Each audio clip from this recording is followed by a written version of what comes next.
ಕಡಲ ಮಧ್ಯದೊಳಗೆ ಬೆರೆಯುತ್ತಿಹ ಕರ್ನಾಟ ದೇಶದಿ ಇರುವ ಕಾಳಿಂಗನೆಂಬ ಕೊಲ್ಲನ ಪರಿಯನೆಂದು ಪೇಳ್ವೆನು.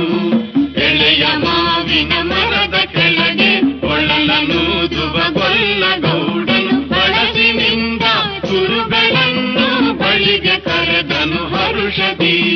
ಗಂಗೆ ಬಾರೆ ಗೌರಿ ಬಾರೆ ತುಂಗಭದ್ರೆ ತಾಯಿ ಬಾರೆ ಪುಣ್ಯಕೋಟಿ ನೀನು ಬಾರೆ ಎಂದು ಗೊಲ್ಲನು ಕರೆದನು.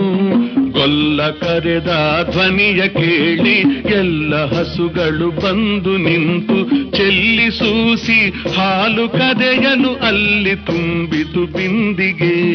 ಸತ್ಯವೇ ಭಗವಂತನೆಲ್ಲ ಪುಣ್ಯಕೋಟಿಯ ಕಥೆಯಿದು.